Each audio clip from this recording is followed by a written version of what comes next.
귀한 기도 이런 찬양 감사합니다. 날이 무덥지만 그래도 우리 찬양이 우리 마음속에 주님의 은혜의 시원함을 불어넣어 주는 것 같아요. 주께 영광 돌립니다. 우리 찬양대 수고하셨는데 우리 큰 박수로 함께 격려하며 다 같이 힘을 냅시다. 감사합니다.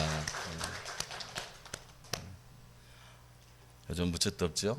어느 분이 요즘 더위를 이 도레미파솔라시 이 악보 칠음계의 칠음계로 표현하면 레쯤 된대요. 레쯤.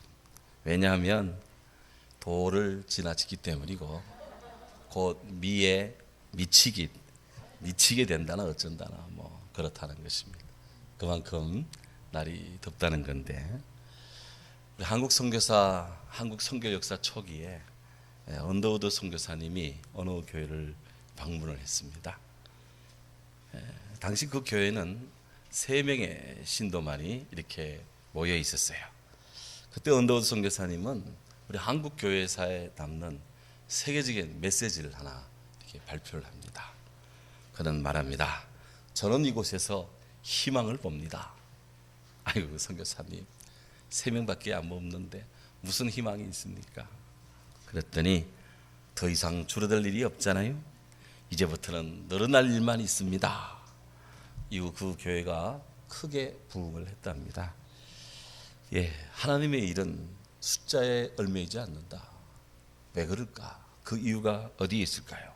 사도 요한은 증가합니다. 자녀들아, 너희는 하나님께 속하였고 또 그들을 이기었나니 이는 너희 안에 계신 이가 세상에 있는 이보다 크심이라.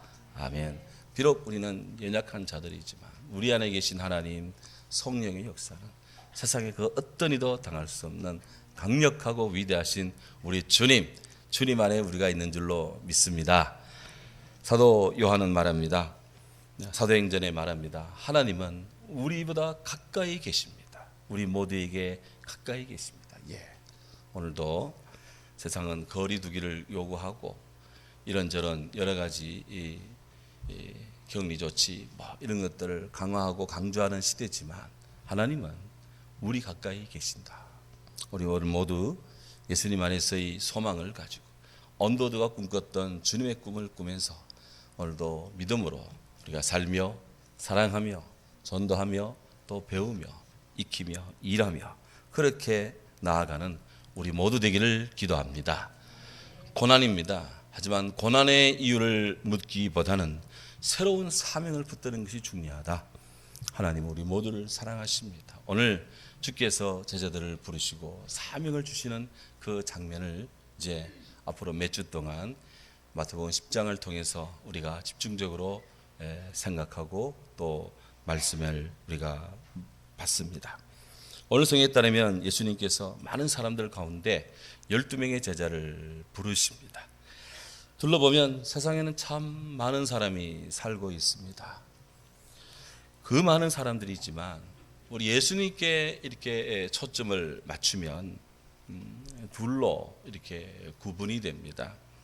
예수를 믿느니 믿지 않느니, 예수님 말을 듣느니 말을 듣지 않느니, 예수님의 도를 따르며 사느니 세상의 법칙을 따르며 사느니, 섬김과 헌신의 낮은 것을 그렇게 향하는 사람, 권세와 누림의 높은 것을 그렇게 바라며 사는 사람, 비우고 나누며 사는 사람, 모으고 싸우며 그렇게 사는 사람, 예수님 제자 되기 원하는 사람, 예수님을 적대시하며 사는 사람. 우리 성도님들은 어느 부류에 계십니까? 당연히 예수님의 제자 되기 원하고 주님을 사랑하며 살기 원하고 주님 따라 섬김과 헌신의 그 삶을 살기 원하고 다 그런 주의 믿음의 성도들이 여기 함께 한 줄로 믿습니다. 하나님은 당신의 일을 하실 때 꼭 사람을 불러 쓰십니다. 구약시대 에덴의 복락에서 하나님의 은혜를 가운데 살아야 되었던 이 사는 축복을 얻었던 아담 하와지만 그들이 선악과 이 타락을 할 때 주님께서 그들을 부르십니다. 아담아, 네가 어디 있느냐? 네가 어디 있느냐? 그의 존재를 물으시면서 그의 모습을 지금 다시 환기시키고 주지시킵니다. 하나님 믿음의 거룩한 역사, 독일어로 하일즈게슈이테, 하나님의 거룩한 구속사를 진행하고자 할 때, 그때 아브라함을 하나님이 부르십니다. 축복을 갈망하는 야곱, 그를 베델에서, 베델의 꿈속에서, 사닥다리 비전 속에 그를 부르십니다. 하나님은 애굽의 압제로부터 고난 속에 있는 이스라엘 백성들, 그 백성들을 자유로이 하나님이신 저가 꿀이 흐르는 마음껏 일하고 일할 또 헌신할 수 있는 그 축복의 땅으로 인도하고자 할 때 모세를 불러 쓰십니다. 하나님은 모세의 뒤를 이을 후계자로 여호수아를 지명하여 불러 세웁니다. 하나님은 미디안의 압제를 받던 이스라엘 백성들, 그들을 구원하시기 위해서 밀을 포도주 틀에서 타작하던 그런 두려움 속에 있었던 기도원을 부르시고는 말합니다. 큰 용사여, 여호와께서 너와 함께 계시도다. 그렇게 말씀하며 사명을 이겼고요. 기도원 300용사는 그 메뚜기 떼 같은 미디안을 물리치고 주의 의를 새롭게 세우는 것을 봅니다. 하나님은 타락한 제사장 엘리 가문, 그 가문을 폐하시고 블레셋에 시달린 이스라엘을 건지심에 사무엘을 들어서셔서 어린 사무엘을 불러서 하나님의 역사를 일구어 가십니다. 하나님은 북이스라엘 아합 왕과 이세벨, 이들이 추악한 권력 남용의 죄, 추악한 우상 강요의 죄, 이를 죄들을 심판하고 이스라엘의 신앙적 양심을, 영성을 새롭게 하기 위해서 엘리야 선지자를 부르셨습니다. 하나님은 엘리야의 뒤에 이어서 12결이 소를 몰든, 한 결이가 소 2마리인데 12결이니까 소 24마리를 쫙 연결시켜 가지고 밭을 갈던 큰 대농이었던 엘리사를 불러서 엘리야의 뒤를 이어 이스라엘의 하나님 계심을 온 세계에 알립니다. 하나님은 이스라엘의 왕으로부터 백성까지, 머리부터 발바닥, 발 뒤꿈치까지 한 군데도 성한 곳이 없었어. 모두가 다 죄 가운데 타락하고 부패하고 망주가 들어서 이대로 가다가는 그야말로 바벨론 제국에 사달날 것을 경고하심에 있어 궁중에 있던 이사야를, 예레미야를 부르시고 하나님의 말씀을 그 입에 주고 그들로 하여금 하늘의 비전을 보고 온 세상에 주의 뜻을 전하도록 그렇게 하셨습니다. 하나님은 바벨론의 압제를 받아서 마른 해골처럼 된 이스라엘 백성들, 그들을 구원하시고자 에스겔 선지자를 불러 일으켰습니다. 하나님은 바빌론의 만행을 징계하고 이스라엘을 바빌론으로부터 해방시키기 위해서 페르시아의 고레스 대왕을 하나님의 일꾼으로 불러 세우십니다. 오늘 말씀에 따르면 예수님께서 하나님 나라를 전파하는데 12명의 제자를 부르십니다. 예수님은 로마인을 비롯한 세계 도처의 사람들에게 복음을 전하도록 사울이라고 하는 유대에 뛰어난 사람을 불러서 그를 주의 일꾼으로 삼으셨습니다. 오늘도 하나님은 세계 도처에서 하나님 나라 복음의 역군을 부르십니다. 하나님은 오늘 여기 있는 우리 함께하는 사랑하는 주의 성도들도 주의 포도원으로 다 부르십니다. 부르셔서 예수님 십자가의 보혈의 피로 씻으시고 그 보혈의 피를 믿는 자의 죄를 용서해 주시고 성령의 살아계신 하나님의 인으로 인을 쳐 주시면서 너는 내 것이다 주님 말씀하면서 오늘 우리를 주의 역군으로, 주의 청지기로 삼아 주십니다. 사도 바울은 고백합니다. 너희를 불러 그의 아들 예수 그리스도 우리 주와 더불어 교제하게 하신 하나님은 미쁘십니다. 오늘 우리가 다 예수께로 나온 것이 내가 내 발걸음의 결단이 아니요 주님의 부르심의 은혜임을 모두 다 아는 우리가 되어야 될 것입니다. 예수님 말합니다. 나를 보내신 아버지께서 너희를 내게로 이끌지 아니하시면 아무도 내게 올 수 없나니. 그렇습니다. 우리 각자가 교회에 나오는 것이 내가 나의 의지의 선택이 아니라 하나님 아버지의 특별하신 지명하시고 지목하시고 불러주시는 주님의 은혜임을 믿습니다. 이런 자에게 오늘 그를 내가 마지막 날에 살리리라. 주 앞에 부름받은 자를 주님이 마지막 날에 살리리라 말씀하고 있습니다. 그래서 성경은 말해요. 따라하시죠. 너희가 나를 택한 것이 아니요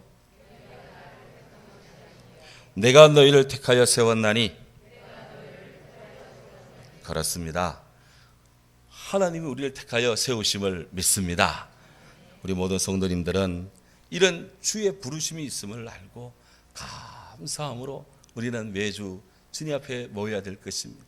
그렇다면 주께서 우리를 주의 자녀요 성도로 부르신 목적이 무엇입니까? 왜 주님은 우리를 부르셨나요? 예수께서 말했습니다. 이는 너희로 가서 열매를 맺게 하고 너희 열매가 항상 있게 하여 내 이름으로 아버지께 무엇을 구하든지 다 얻고 받게 하려 함이라. 그렇습니다. 하나님께서 우리를 삶의 현장에서 이렇게 다 불러서 주의 자녀 삼으신 것은 그리스도 예수 안에서의 열매가 있는 인생이 되기 원하십니다. 주님은 우리를 우리 삶의 현장에서 부르지 삶과는 떨어져 있는 심산유기에서 우리를 부른 것이 아닙니다. 우리를 우리의 삶의 현장입니다. 제가 지금 계속 삶의 현장이라는 말을 3번 이야기했습니다. 왜 그럴까요? 루터 하나님의 귀한 이 주의 일꾼이 그렇게 말했습니다. 세상에서의 일이, 세상에서의 직업이 하나님의 부르심입니다. 소위 그는 직업 소명론을 이야기했습니다. 루터 시대만 해도 영적인 계층이 있었고 세속 계층이 있었습니다. 이 영적인 계층, 소위 영적 계급에는 주교, 사제, 수도사들이 있었고요. 세속 계층에는 영주, 기사, 평민, 노예 이렇게 출신과 성분 또 직업이 둘로 딱 나누어져 있었습니다. 영적 계급에 속한 사람들은 영의 일을 합니다. 세속 계급에 속한 사람들은 세상의 일을 합니다.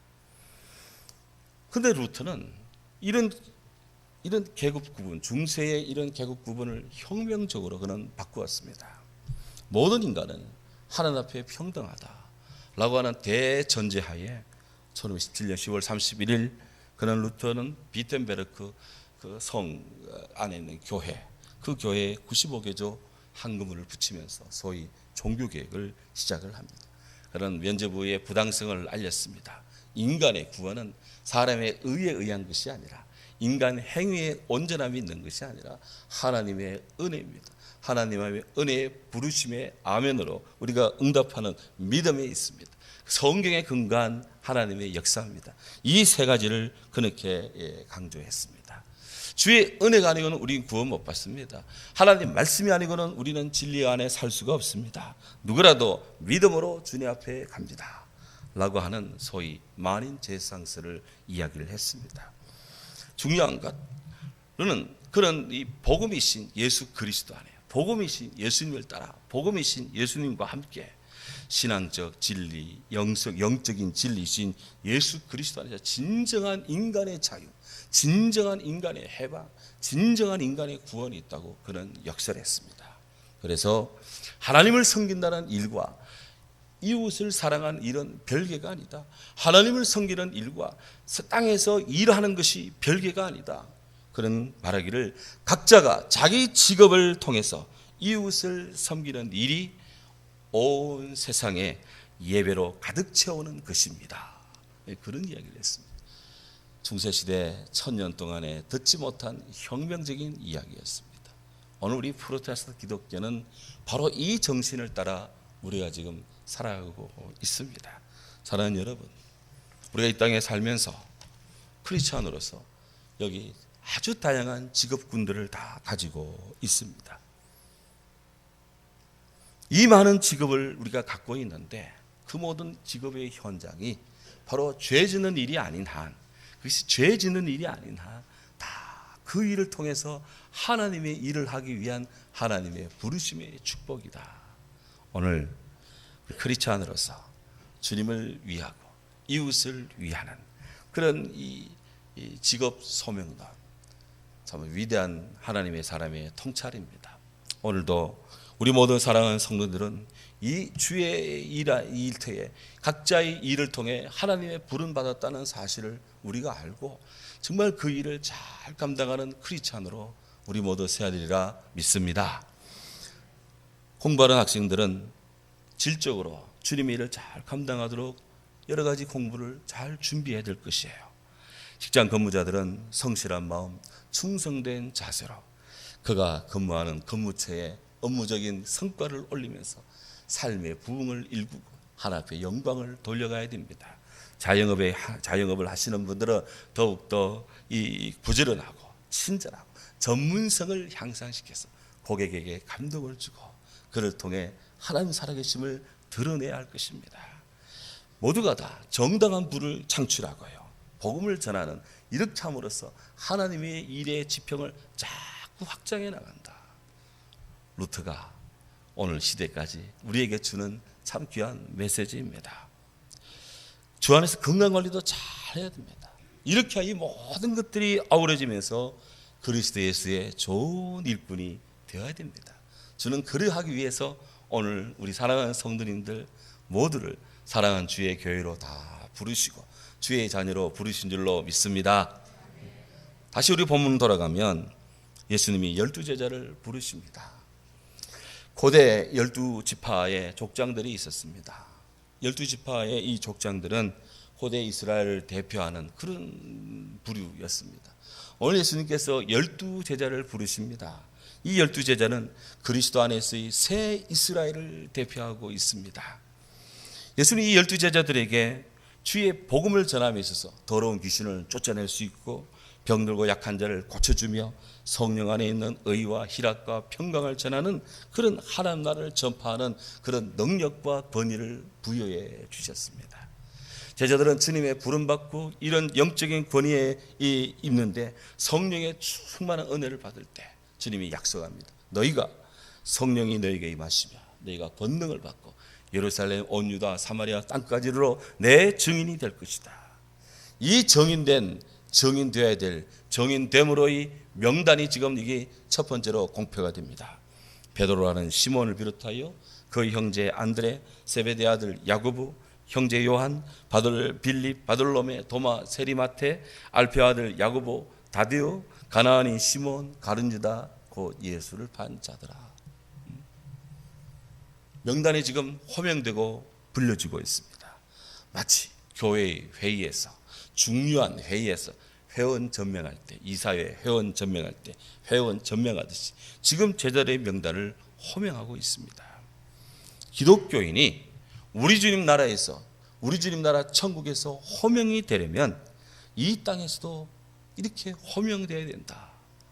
이 말씀을 깊이 묵상한 어느 분이 그렇게 말씀을 하셨어요. 과연 우리들은 지금 주님 앞에 호명을 받고 있느냐?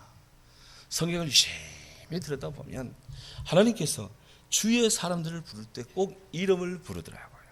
꼭 이름을 불러요. 호명을 하십니다.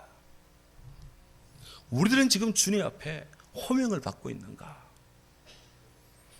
우리들이 복음의 일선으로 부름받고 우리들이 삶의 형성에 전선에 나갈 때 우리 지금 이름을 불림받는 호명되며 지금 살아가고 있는가? 내가 누구를 보내며 누가 우리를 위해 갈고? 주께서 이사야를 부르십니다. 그 부름에 이사야가 응답합니다. 내가 여기 있나이다. 나를 보내소서.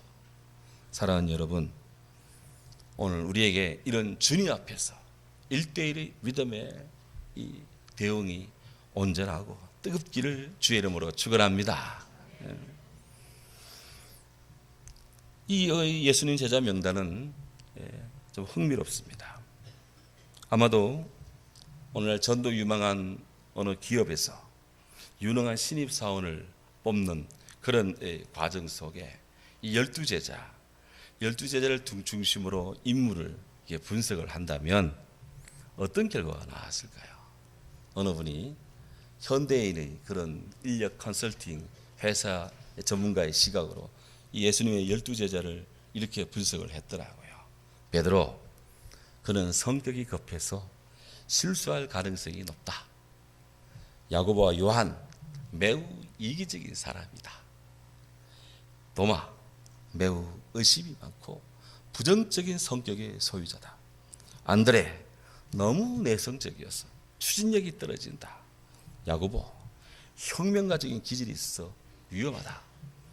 세리 출신 마태, 자신의 이익만을 대단히 잘 추구하는 이기적인 사람이다. 이 제자들 중 적격자는 딱 한 사람, 가룟 유다밖에 없다. 그는 학식과 경험을 겸비한 인물이고 실업가의 감각과 사교성이 뛰어난 자다. 이렇게 요즘 현대 기업 컨설턴트의 입장에서는 이렇게 분석 가능하답니다. 그런데요, 복음으로 세상을 변혁시키고 세상을 변화시킨 그리스도 안으로의 사람을 이끈 사람들, 창조적 소수는 세상 사람들이 보기에 그럴듯한 그 가룟 유다가 아니었습니다. 세상의 잣대로 볼 때 아주 우수하고 아주 유능했던 가룟 유다는 예수님을 팔고 예수님을 버린 복음의 길에서 미끄러져 버리신 사도의 직무를 버리고 자기 길로 가버린 그런 존재였습니다. 가룟 유다는 예수님을 판 그 은 30냥 그거 한 푼도 못 쓰고 죽었습니다. 사도행전 1장 18절에 보면 그는 이 몸이 곤두박질 쳐져서 배가 터져 창자가 다 드러났다 그랬습니다. 주님을 판 것에 대한 죄책으로 그가 자살을 시도했지만 죽지도 못했습니다. 땅에 떨어지면서 그렇게 창자가 터져서 죽는 비운의 사람, 비참한 죽음, 영원한 배도자의 심벌이 가룟 유다입니다. 세상의 눈으로 볼 때 뛰어난 자는 이런 평가를 받습니다. 그 길로 갑니다. 단테의 신곡 지옥편 제일 아래무게 가룟 유다가 거기에 위치해 있습니다. 하지만 주의 이 나머지 제자들, 그들은 세상 사람들을 보기에는 오점이, 결점이, 허물이 많은 사람들이었습니다. 하지만 그들이 그리스도의 가르침을 받고 주님 말씀에 순종하고 성령에 충만했을 때 그들은 세상 그 어떤 이도 못하고 어느 제국도 이룰 수 없고 어떤 장문도 어떤 사상가도 이룰 수 없는 위대한 하나님의 복음을 온 세상에 전파하고 증거하고 지금도 약동하도록 그렇게 이 씨를 뿌리고 이를 일구는 동인이요 계기를 그들은 형성했습니다.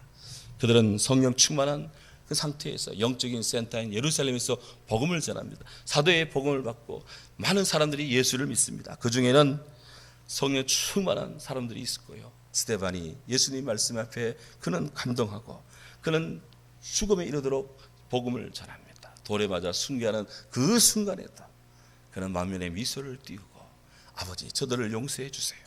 저들이 알지 못해 그랬습니다. 예수님의 기도를 그는 본받아 같이 기도하면서 하나님 보좌 우편에 서 있는 예수 그리스도를 증거합니다. 이게 사도들의 복음 전도 속에 이루어지는 하나님의 역사의 이 현장입니다. 우리 주님은 이런 일을 하도록 12제자를 먼저 부르셨습니다.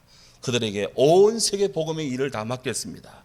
하늘과 땅의 모든 권세를 내게 주셨으니 그러면 너희는 가서 모든 족속으로 제자를 삼아 아버지 아들과 성령 이름으로 세례를 주고 내가 너희에게 분부한 모든 것을 가르쳐 지키게 하라. 볼지어다 내가 세상 끝날까지 너희와 항상 함께 하노라. 12 사도들은 이 복음의 대위임을 받고 그들은 그들의 생명을 바쳐 온 세계에 나가 복음을 전했습니다. 오늘 우리가 여기서 이렇게 함께 나와 예배할 수 있는 것은 이 사도들의 그 뿌리 씨앗들이 오늘까지 계속해서 우리에게 개성되고 전성되고 다시 이 역사하는 그 결과로 오늘 우리가 여기 서 있는 줄로 믿습니다.